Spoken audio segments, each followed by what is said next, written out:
I actually wanted to start by asking you how you started and like where you trained, because I know you've trained Yeah, all over the world, right? yeah. Well, look, I never dreamt to be an actress as a kid. Like, I never wanted to be an actress. It just really happened randomly. I was trained as a child. I went to a conservatory, music, dancing. It was really a hobby for me. Like, I never thought it would be an actual job. Uh, I didn't think it was possible. It wasn't even in my horizon. Hmm. And I actually started as a professional tennis player, and that brought me to travel, and I traveled to Mexico one day when I was 15, 16 years old playing juniors.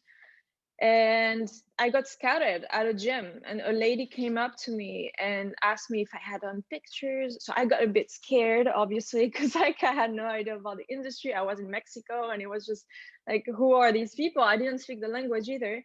And it was actually the Mexican television. They go around and they scout people, and something very legitimate. Um, it's the main Hispanic network in the world, and they have it's kind of like the format, a bit like the old Hollywood studios where they Hmm. train their talents and you work for them. It's like this energy of it's really nice because it's you get trained where you're actually going to work, so you learn right away what the industry wants. So I was like, so it's very comfortable compared to other places where you really are freelance and you don't know what the industry is going to be like outside of school, which is a bit more scary. So that's how it started. I was 16, trained at that school, which also very complete training based on Stanislavski and all the very physical, and from theater to method acting to dancing to singing, so the whole thing. And then I'm originally from France, so I I knew I didn't want to just limit myself to acting in Spanish. I spoke English before speaking Spanish, so I just wanted to keep learning. I did have an event in my life that stopped me for a couple of years. I had a car accident when I was 19, which kept me for 3 years at the hospital and in France, where I'm from, in physical therapy and everything. So that's I mean, and nothing in my life, I feel like as I'm telling you, I realize that nothing actually has been planned and happened because it was meant to be. It just happened because like accident and then coincidence. So I had that car accident, which brought me back to France. And while I was in physical therapy, I thought, okay, maybe it would be a good idea to learn how, because you have an accident, and I was quite a physical actress. I loved physical theater and physical training in general for acting. And I thought, well, now I have to learn again because of that accident. I felt very kind of stiff, right? Kept very uncomfortable with this new injury, and I had to learn again, really, and also gain my confidence back. Hmm. So while I was in France, I went to, it's called the Cours Florent, which is a theater school in Paris, classic French theater. Very little physical work, completely opposite of my training, but it was a good school. It was my dream school in France, and I also wanted to do French theater. So I did that for 2 years and completed my physical therapy, and then I went back to Mexico where I worked. After doing some soap operas in Mexico, I then moved to New York. I got into the Lee Strasberg Institute. That was great, amazing experience, New York life, and just it felt a bit like very scary as well. You have to be also honest, right? It's New York is New York is a tough place to be in. Totally. But that school was great. Got to act English, and yeah, that's where I trained and how I started really. Then I took a break for 5 years. I went to university, studied architecture. I needed some, because I started kind of early. I'm sure people have started earlier than me, but it was kind of young, and I needed a break. And I think I always think that doing other things outside of acting is, it feels beneficial to me to just get some air. I feed myself with other, you learn from people from outside your industry, which has helped me a lot in my work, and I think also getting some kind of like knowing you can do other things, right? Can gives you a bit of peace of mind as an actor, because it's so much pressure. Of course. Graduated 3 years ago now, and that university brought me to London, and I've been working ever since. Yeah, that's in Wow. short. That's a really incredible story. So I wanted to Thank ask you about when you were auditioning for those drama schools.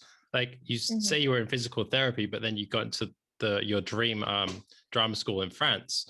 Like, what was the process between like going from hospital for 3 years, was it? Yeah. Being in hospital for 3 years, how did you get to the point where you're auditioning for a drama school, like your dream school? It was so hard for me. That process was hard. I'm not gonna lie. It was hard because for multiple things, not even just physical. And you feel very exposed. Like you're in theater and acting school, you have to be, you have to let all your traumas out and be yourself and really want to show who you are. You don't want to just fit in a box. And also I think, my memory is kind of my asset, and I've always been good at memorizing. I could memorize an hour and a half of play and before. And then 3 years in the hospital with all the drugs and the general anesthesia, I could not memorize one line. And that was tough on me.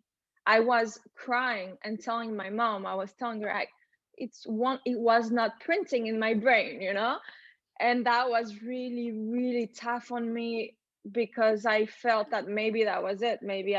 So I just worked hard. Memory is, it's muscle, and there's no other option than just working on it. And it's not a nice process when you're struggling, when it seems so simple, like, hello, how are you? I'm doing well, and you? Like this, like 2 lines of dialogue, basic things that you say every day. I could not memorize it. And so that was really tough. And then I felt that school was also very understanding with me.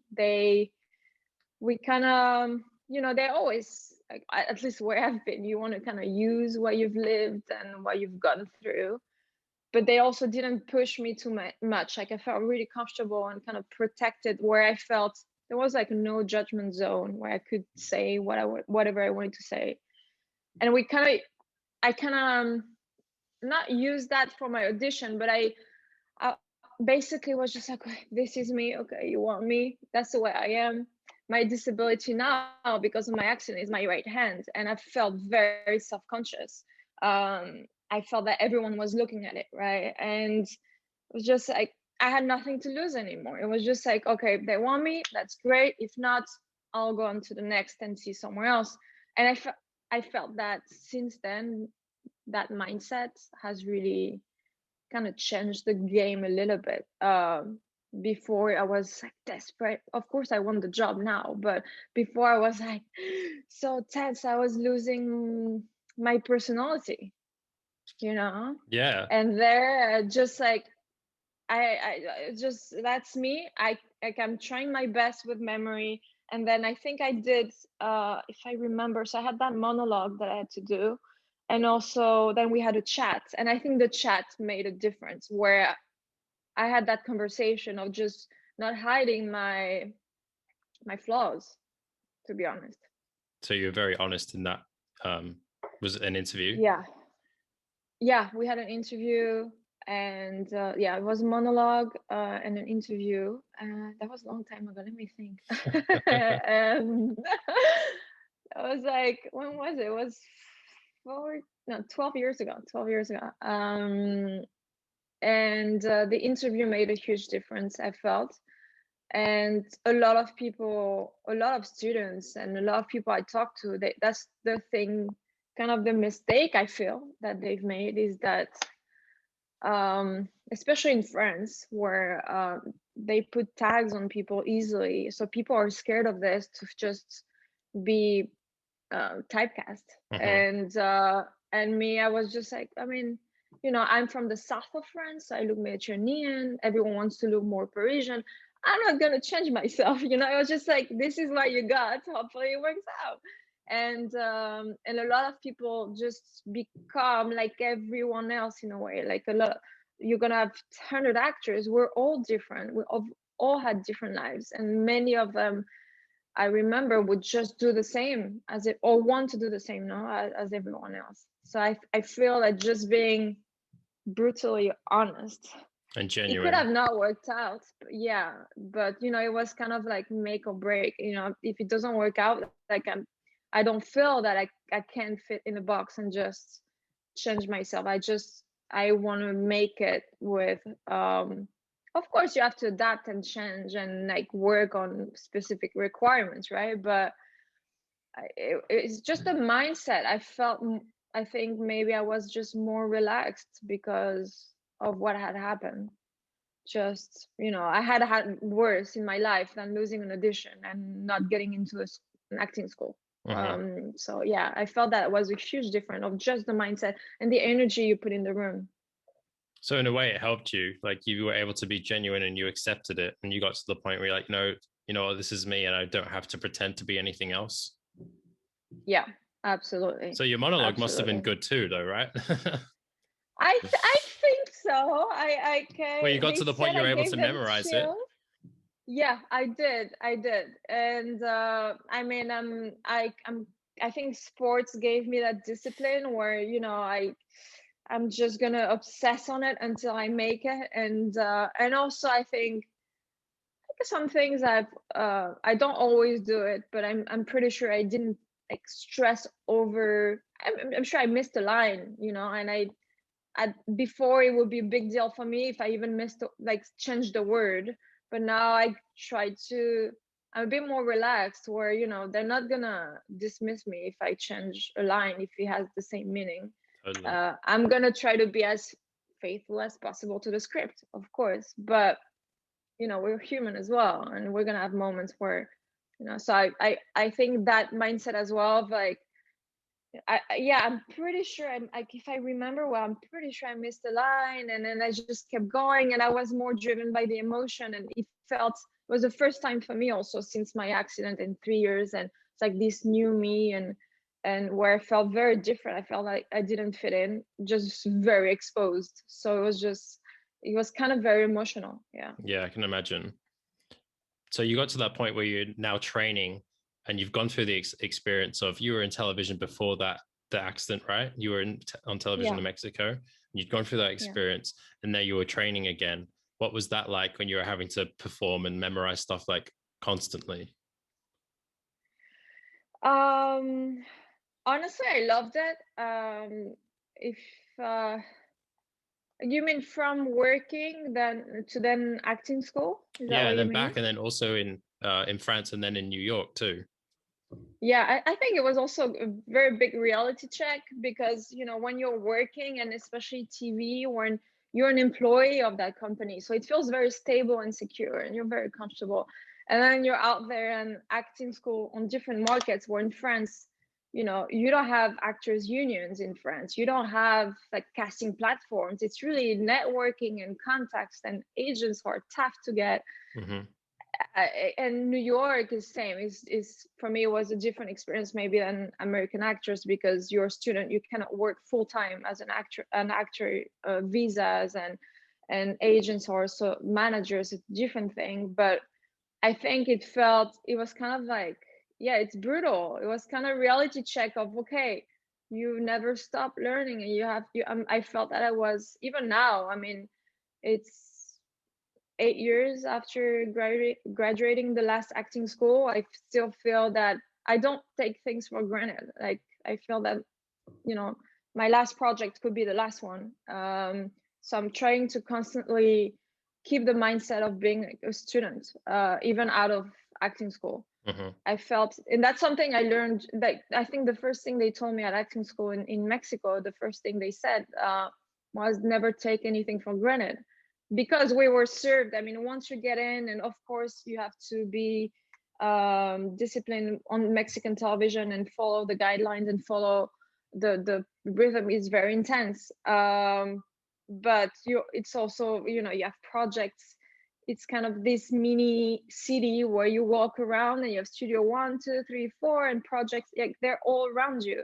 When outside, it's just, where are the projects, you know, like how do I reach this and that? So yeah, it's like completely different world. In terms of yeah, memory was a tough one for me, and then I worked on it, and then I just felt that because I worked so much on it, it became really my asset again. I would get sometimes castings or in theater mostly, because I had that ability. Sometimes I don't know, tell me if I'm wrong, but sometimes it's not just about talent, it's about everything you can bring to the table for that project. It could be a special skill, it could be your memory, it could be your power of adaptation, and being, you know, flexible with the project, and hours. It's just so many factors. It's crazy. Definitely. It's very But rarely down to talent alone. yeah. A lot of it is down to also you being right. I've had this conversation with lots of people, but it is down to you being right as the right person for the right role at the right time, which is also Exactly. a factor of luck, and like who else is auditioning and who's producing and who the director is and what they like personally as well. So there are only so many things you can control. And imagine if you're right, but you're not in the right country where they're casting, so they're going to find someone else locally, right? I mean, usually it's just being at the right place at the right time, being the right person for whoever sees you as right. It's crazy. I try not to think too much about this, otherwise it's very depressing. No, it's like this, you can't think about that, because then you'll be chasing stuff all the time. You can only think about what's there for you. You can't focus on what other people are getting as well. It's like you got to focus on yourself and do the work that you want to do where you are. So you're in the UK now, right? Yeah, I'm in London. Yeah. So that's a big journey. And how have you adapted to like casting in London? Well, I realize it did take a while. I've been here for 6, almost 7 years. I feel I've really been working for the last 2.5 years. So it did take a while to understand, finding the right agent as well, finding the right people to represent you, because it's also a very different way to manage talents. And I guess also, yeah, I think the first years I was getting maybe 1 audition a year if I was lucky, which is very little. And also I think picking the right project, like I think the way that I've adapted here is like I understood, it's my experience is that, you know, a lot of actors don't want to do commercials, for example. They don't want to do commercials in Europe. I don't know in Australia, but let's say in Europe, they feel that if you start doing commercials, they're only going to see you as a commercial actor, and they're not going to think about you for film and TV. And I realized that most of those commercials are cast by the same people as, you know, for most of them, not all of them, than the people who are casting for film and TV. And sometimes, you know, if you might be right for a commercial, but at least sometimes you have to take that opportunity to just get in that room, for just to see you and start seeing your name and your photo and your reel. And I've made that decision at the beginning for 4 years. I was like, okay, I was a student anyway at the same time. And I was like, okay, I cannot get into a project, a proper film, if I got it, because I still want to graduate. And maybe I should start doing some commercials, or at least audition for them.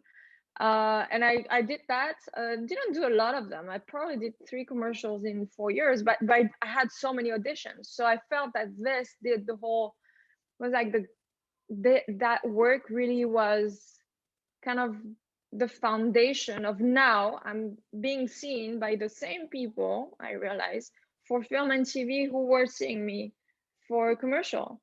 So could be a coincidence, you know, could be that I'm just right now. Definitely not. But I really don't think so. And I was just, okay, I wasn't wrong, you know. And I didn't get, you know, typecast. I'm not getting typecast as a commercial actress, because I didn't do many anyway. I did 3 in 4 years, is not much. And it helps you financially to have some more peace of mind as well. So why not? And then I think that made a huge change. And not trying, of course, I wouldn't want to do any, let's say, any roles that I'm not comfortable with or I don't agree with, but also not trying to be too picky, because let's say if the role has one line, oh, but of course I see myself as a lead, but I shouldn't reject a role that has one line if it's going to build up, if it's going to be one step towards my goal. I cannot go from 0 to the lead. It could happen, but that's really chance, pure luck if that happens. So I was like, okay, I'm even gonna accept non-speaking roles, which for me was a bit crazy because I was coming from doing 45 episodes in Mexico, 9 months on the soap, 6 months on another one, where you're supporting. I wasn't a lead, but I was constantly there, So same, you climb those steps in Mexico, you don't want to go back to that.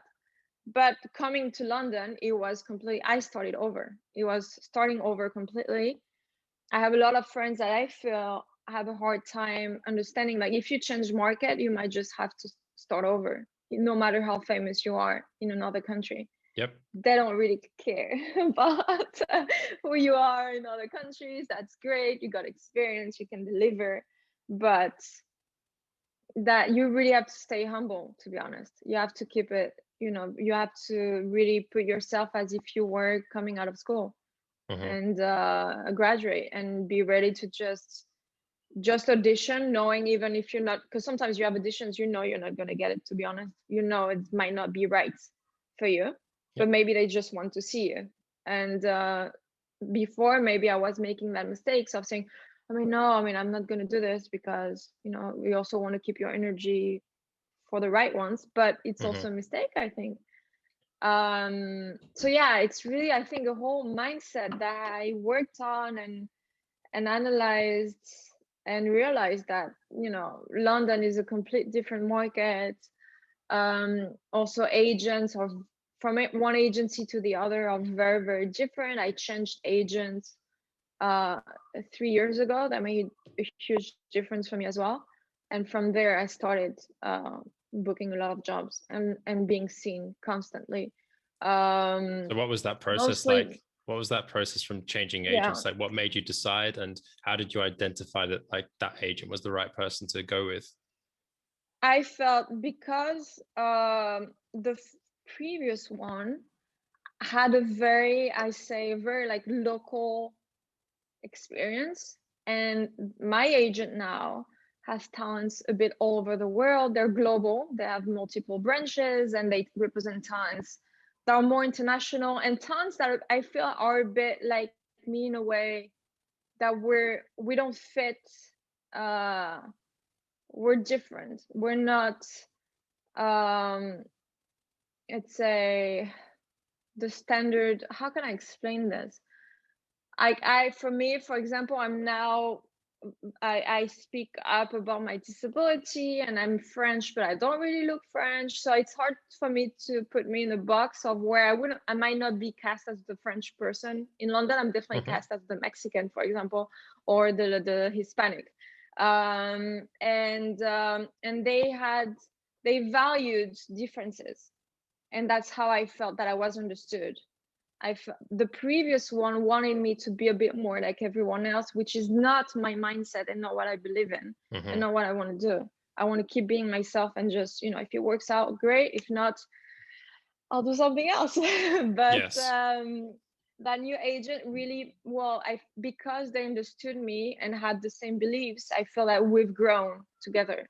So it wasn't easy to find, and it was a lot of, it's also, I think I met with like 10 agents at the time, but when I met them, I knew it was right. I knew it was the right people. Everything made sense. It's kind of like being in a relationship, to be honest. 100%. That's what a relationship with an agent should be. It should be like a working relationship, but also you need to feel comfortable together. Like, you need to have a good feeling, and they also need to have a good feeling. So that's great. Yeah. And honestly, like, there are some agents I've had, and just like in a relationship, some I felt like I couldn't speak to them, or I was scared to disturb and ask, what do you think if I of this photo because maybe they're too busy, and that wall you have between talent and agent sometimes, which to me is crazy. And we were on the same team, and I shouldn't, be afraid of just sending an email and ask. And I really don't have that now. So really working on constantly, even portfolio, what do you think, getting feedback, and getting like another pair of eyes helps a lot. That's really great to hear. I think that sounds really positive. And I'm assuming that you've felt that over the last few years too, because how long have you been with them now? 3 years? It's been 3 years, yeah. Yeah, that's a good stint of time. So that's great. Like you feel like you're able to communicate with them openly, be honest, be genuine. Yeah. That's also comes down to like getting in front of those casting directors too. Did they help you get in front of those for those commercial auditions, or was that before? No, they help me as well. Still, I still do it. I still audition for commercials. Because I was going And to say I that also, that you getting in front of those casting directors and not dismissing them was really important, because you're building the relationships with them too, and they're able to trust you. And the fact that you're getting more regular auditions is exactly because you did that. Yeah, exactly. I really feel now, and it feels amazing, to be honest, because casting directors feel, you have so much respect for them for what they're doing. It's intense. Mhm. But you don't really know them, it's a bit like they're like God.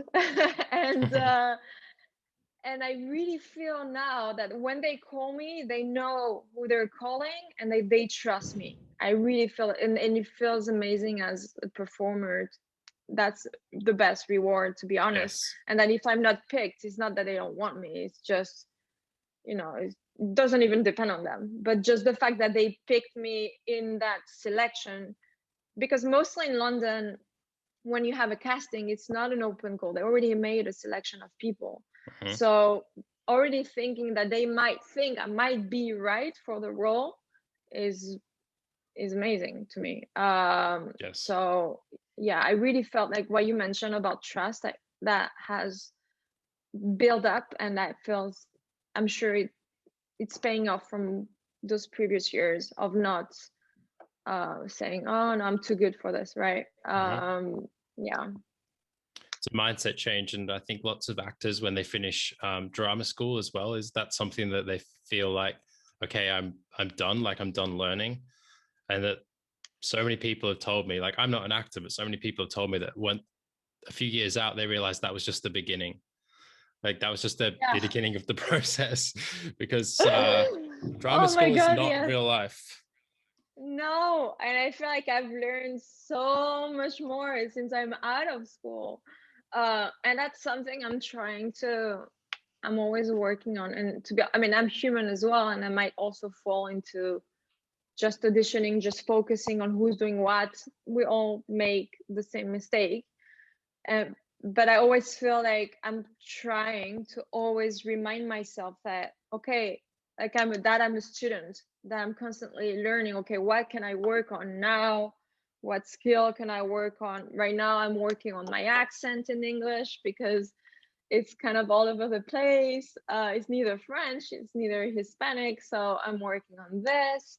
Hopefully one day I can work on the British accent. So I'm trying to always have some like homework, and I've learned so much more about what I can and cannot do since I'm out of school, because you realize with those auditions and everything they're asking from you, or before, when we could go to a casting director's office, you would see other people, and you realize that some people are have more skills, or are doing this and that, and you're not. So yeah, I feel like thinking that you're out of school and you're ready would be a huge mistake, because it would be a slap in the face after, to be honest. I love that.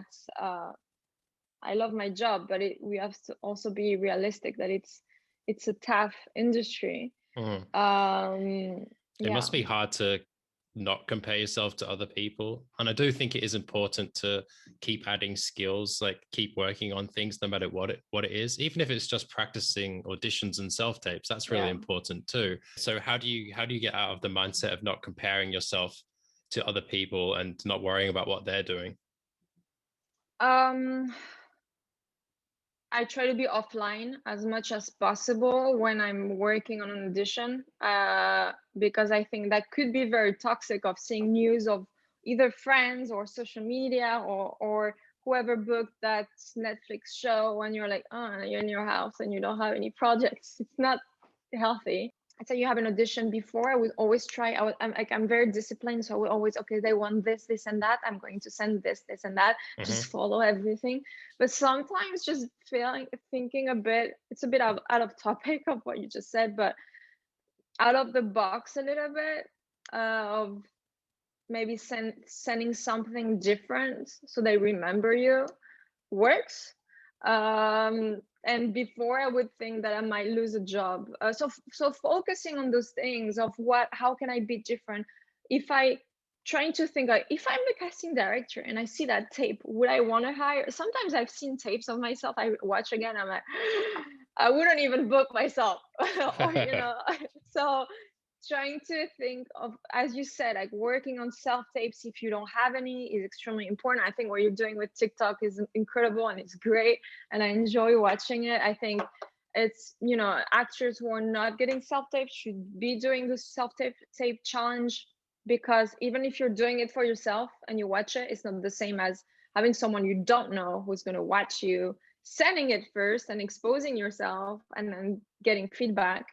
Is it's like a sport. It's like you have to work on it. It's just gymnastic. You have to, I think the more you do it, and I think, like a couple years ago, I realized that I was really terrible at auditioning. Like, it's not something I enjoy. I'm gonna be honest, I don't like castings. It's awkward. That's a pretty universal thing. Lots of people have said the same thing to me. Yeah, I don't like it. It's always so what is that? Is that the feeling of you trying to get it perfect, trying to get it right? It's like the factor you're being judged on your work. Like, what is that? No, I think it's a mix of one, not really knowing what they want. It's hard to target and deliver. The director is going to tell me what he or she wants, and that way I can work on it and deliver. Yeah, I have no idea if I'm making the right choice. So that's a bit scary. And also sometimes, like lately, I don't know if it's COVID, but sometimes you have 24 hours to deliver a tape, and it's hard to build a character and work on your speech. In my case, work on your accent, work on everything, work on circumstances, everything that's happening. And also, well, for example, in my house, I do self tapes. Yeah, I have a ring light, but I do prefer natural light for my self tapes. I think it kind of looks fresher and better. So I have like this hour window where I have natural light. I'm in London, so it's like 2 to 3 p.m. and then it's very dark. So I think it's all of these factors. I think the fact what I don't like about auditioning, I mean, I'm always grateful, of course, but I'm also trying to be honest. You cannot say that I cannot say that I enjoy auditioning. I think it's this of not knowing what they want, and then they want it in 24 hours, and then they take 3 months to give you an answer. Or that's tough. It's not easy, and sometimes you don't. Mostly in London, it hasn't happened to me in other countries, but in London, they don't let you know. Like, you could be ghosted completely, and not know if you got the job or not.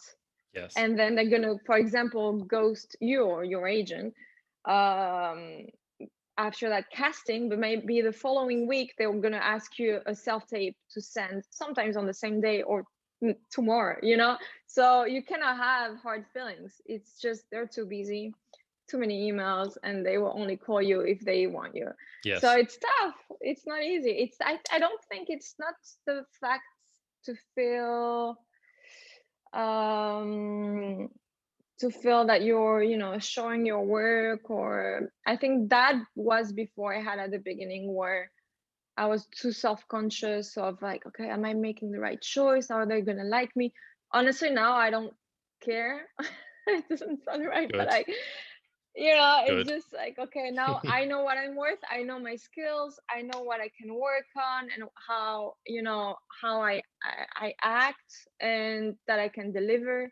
So I know I can do the work. It's more of like the process of, also, actors, I think the main job of an actor is waiting, to be waiting for everything, to wait for a casting, to wait for a job, to wait on set. It's like skill number one has to be patience. So sometimes you have this 3 months waiting and waiting, and you work on yourself, and then you have this casting super quick, and then it doesn't work. So it's like not losing also that faith, right, in the industry, in yourself, in the passion. So you have to like revive this passion constantly. I think it's, yeah, all these factors don't make it easy, to be honest. No, I think it's really important, especially now that you've said that, to not worry about it so much. Like, what I've been trying to teach people is just do your version. Don't worry about it being correct, because you can't second guess it, because it limits you creatively. And also, you need to be creating a character that's unique to you anyway, especially for a casting. So I would highly advise that you do that. And also, once you've sent off a tape, just forget about it. Like, if they call you back in the next week, great. If you never hear from them again, great. Like, the fact that if the process should always end when you press send, and then you just forget about it, because that is the only mindset you can adopt. Otherwise, you go crazy.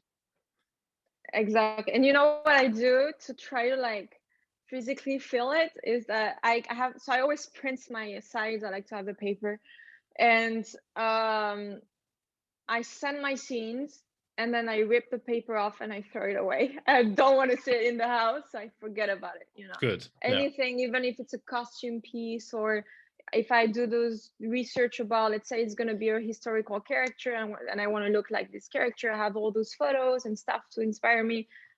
Everything away. That helps to move on. It's like a relationship. It's like a breakup. You need to move on, A 24-hour breakup. Yeah. And you know what you were saying about you have to make it your way. You have to, and I think that's a mistake I used to make. I used to lose my personality and just try to deliver what they want.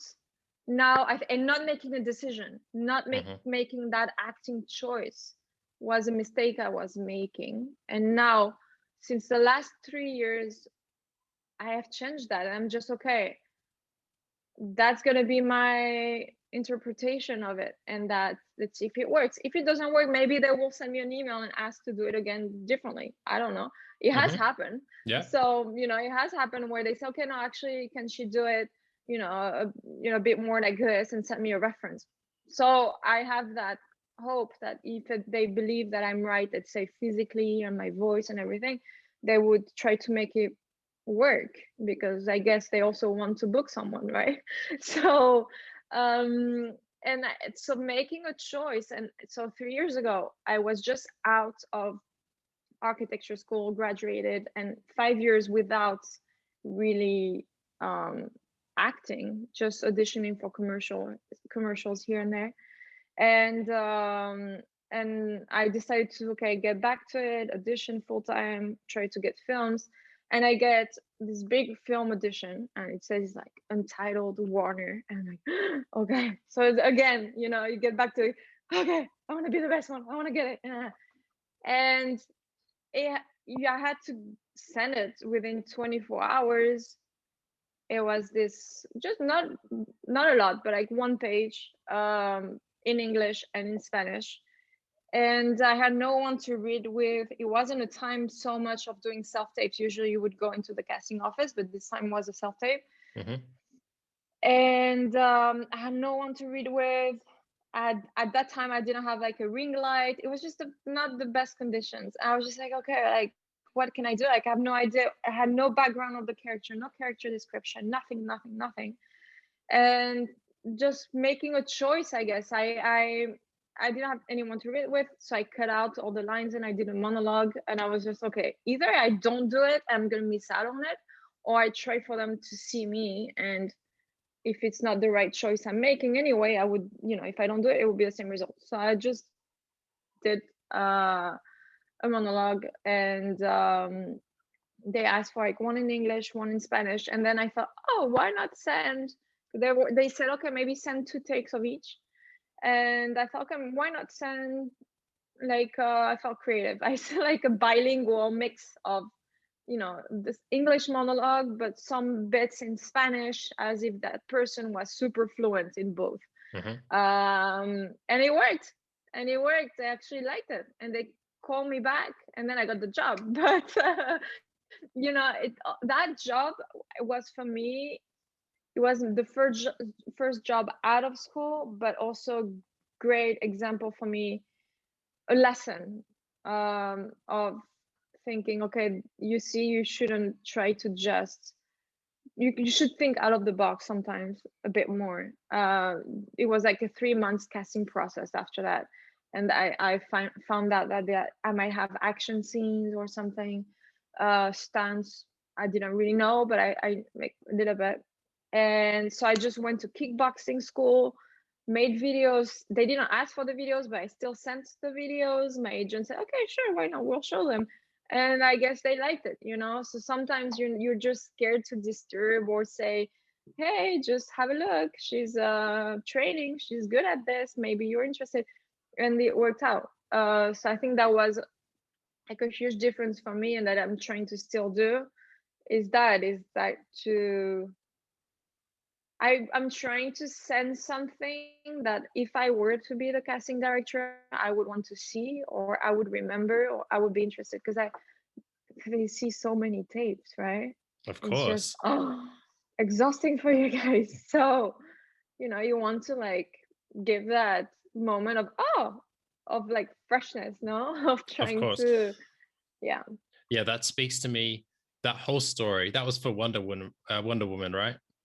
That whole Yeah, story exactly. speaks to me of, you did your version and it was memorable. And the fact that you were able to interweave the 2 languages was also probably something they hadn't seen before. So it snapped them out of a rhythm if everyone was doing the same thing. And also Yeah, the fact that you had it to do it in 24 hours is really good. I really like that, because it forces you to make a decision and it forces you to do it, and you don't have a choice. Like, you exactly. don't get to sit around and think about it too much. And that's what's really good, because it makes you creative. Exactly. Yeah, absolutely. And also, they sent the script in English, and I had to translate it in Spanish. They said do it in Spanish, but I had to translate it.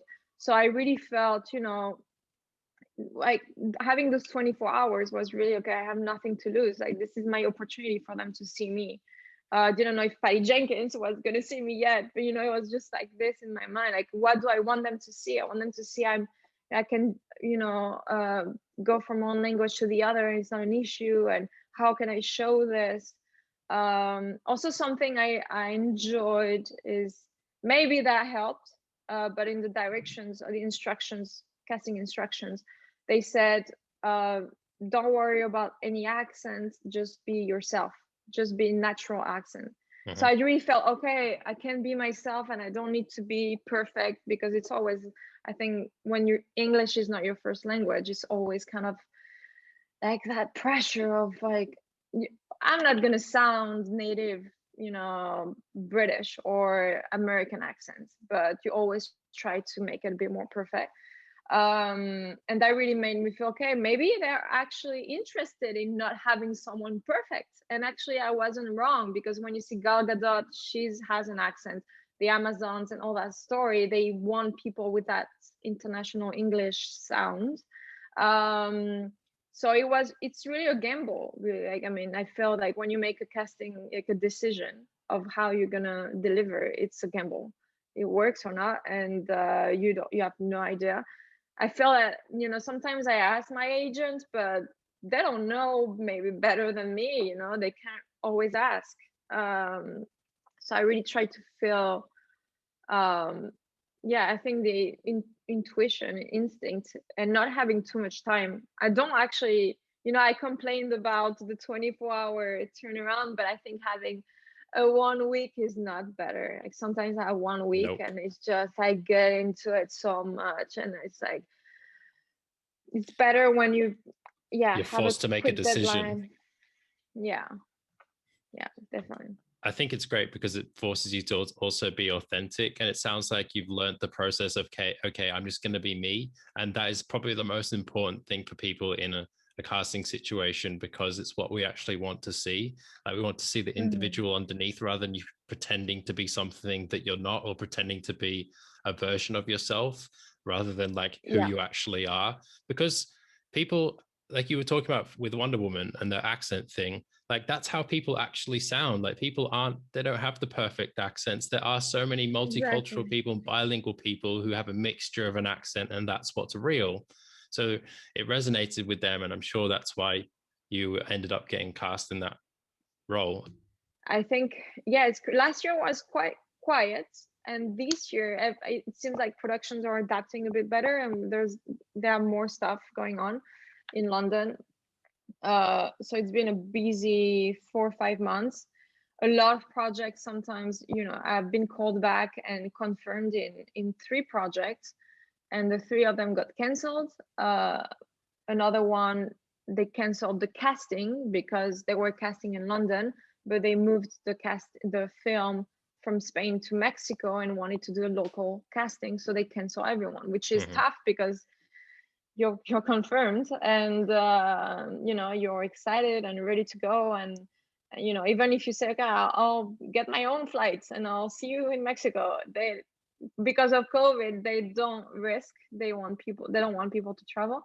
So that has happened. That was tough. That was a new experience, new feeling, because I'm used to rejection, which is not easy and it sucks, but it's part of the process. But being canceled after you've been booked is another level. Yeah, that's gotta suck. I gotta admit, that's gotta suck when that happens.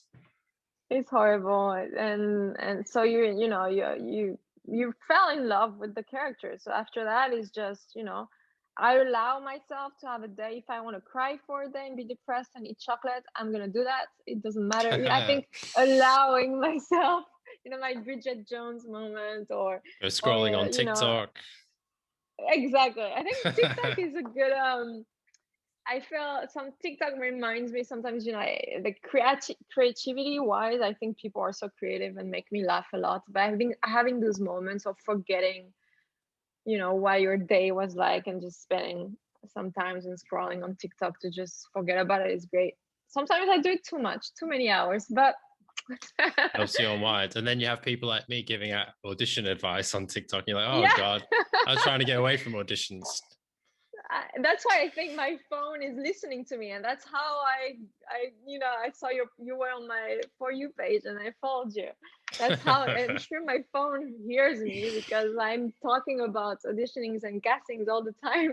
It's funny, Christian. I interviewed Christian the other day, and he said the exact same thing. He's like, you came up on my page, and I feel like my phone's listening to me.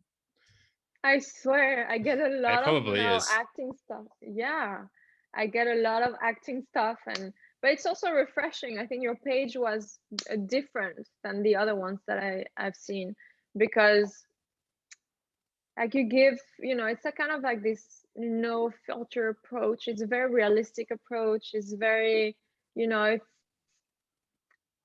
how can I explain? It's very honest. Your feedback. Every time you give this feedback to people, and I'm like, okay, I want to see who he picked.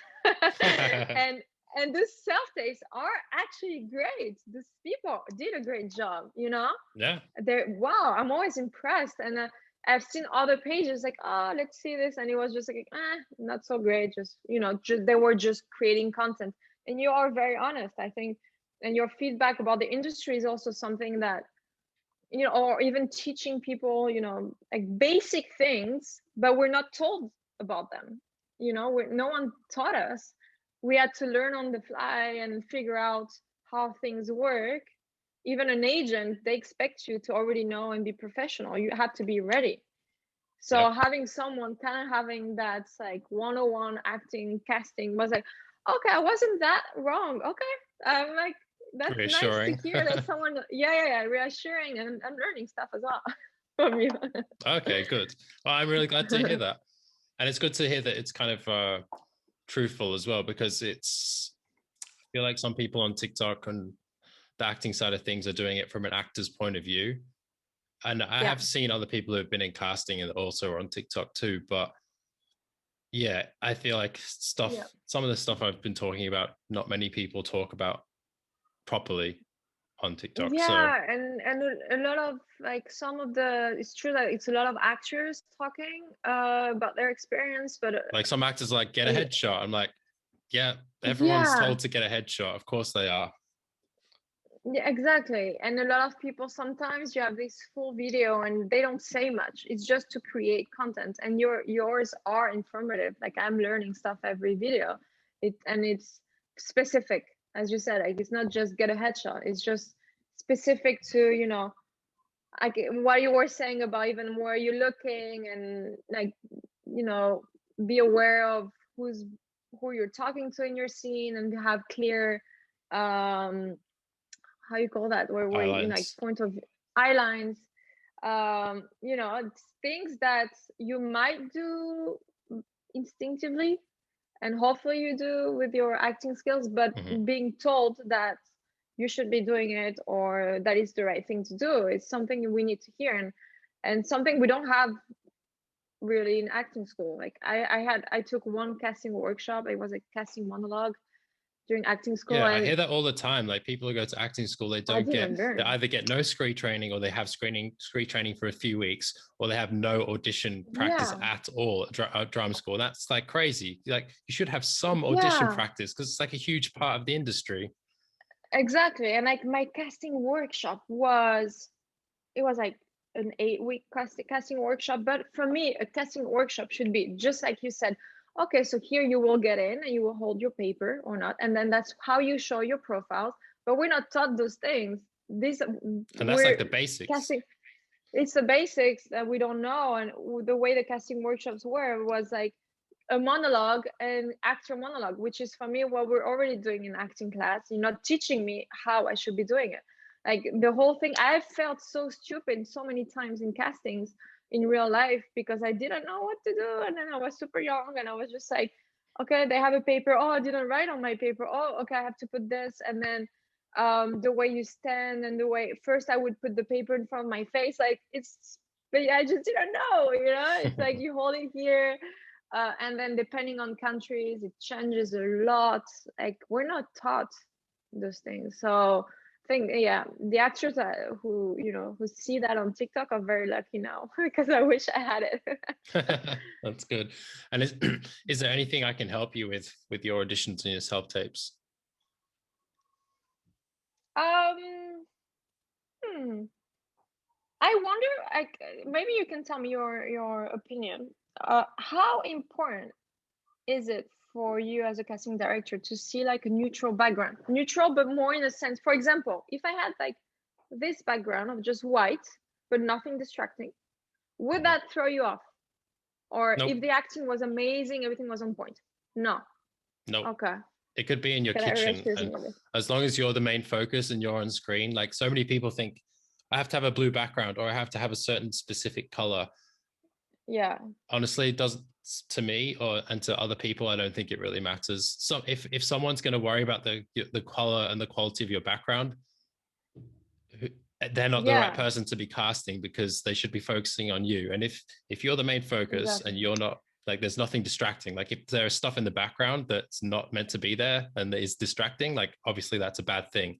But if it's like how it is now, totally fine. Yeah, because I've been wondering, because I do my self tapes here, and for example, I have a friend who's obsessed with having the perfect background, but Yeah, for focus me, on your also, acting rather than the background. yeah, yeah, exactly, and it's not always practical to just set up a full get, you know, those like backdrops and have it in the middle, and just I don't have the space to always take it down and up and take and I thought, you know, to me it didn't look that bad, and I was wondering, because yeah, and if they would judge that at all, or do they even think about it, because it's talked about so much, you know, it's always like I hear it all the time. I So don't that's know. good to know. I don't know why, because it's not something that really affects it too much. because if you're in the scene and you've got a good physical relationship and you're framed correctly, like that's fine. The background Yeah. really, really, really doesn't matter. And do you get bothered by, I've done it a couple times. Let's see what you think. I didn't have a reader, so I had a friend, he recorded the lines, and I did my scene, leaving the blanks, listening as if he was telling me. And then I added in post, I added his lines, so it was a full scene. Would you get bothered by it if you didn't notice in the acting? No, absolutely fine. Okay. Because it's as long as there's no dead air and there's like pauses, and the fact that it's pre-recorded is slowing you down, that can be an issue. But if it flows really nicely, like people are doing the self-tape challenge with me, recording their lines themselves, like not even with a friend, like they're recording it themselves and playing it off their laptop or whatever, and it still works fine. Yes, sure, I could have done my voice. I always get a friend to record it. You can use your own voice. You can just like I have Pamela on last week, and she was talking about how she does the voice herself, and she just lowers her voice. That's smart. That's smart. Yeah, it's not an issue at all. I see some. I have so many questions for you. Sorry. No, it's okay. I'm happy to help with whatever you got. So I have away. friends that use that mini mic. I don't. I use my iPhone, and that's what I send. Do you prefer when people have the mini mic on, or does your iPhone sound good to you? Yeah. Does it sound clear enough? Fine to me. Yeah. And it's not an issue. Like the mini mic is good and it makes it sound clear, but if you're happy with how it sounds to you and you can hear yourself clearly, and it's fine. Okay, that's good to know. Okay. Yeah. And how much would you want an actor to get characterized? Like, let's say if I have a 1950s character, sometimes I went full on, like did my hair like the 50s and dress and everything. Sometimes a bit more neutral. Would you want to see them in character, or do you appreciate as a casting director to see that effort? I think it depends on who's watching it and what they're actually asked for. If they've asked you to do something that helps it, yeah, great. Like even if it's just doing your hair, and the dress doesn't have to be like super 1950s, but if it's somewhat like relevant to the region or like that time period, that's great. But it really depends, like how it doesn't hurt, if it lends to the character. Yeah, it doesn't hurt, but if it lends to the character, as long as it's not like over the top, like if you're in full hair, makeup, and like costume, that's a bit too much. I really appreciate you taking the time to speak with me, Sarah. Pleasure. And I hope you enjoy the rest of your week. Thank you. If you've got auditions coming up, like I said, send them to me if you want. And yeah, good luck with the rest of your like in the months ahead, obviously. Thank you. Thank you. Thanks, Sarah. Have a good day. Take care.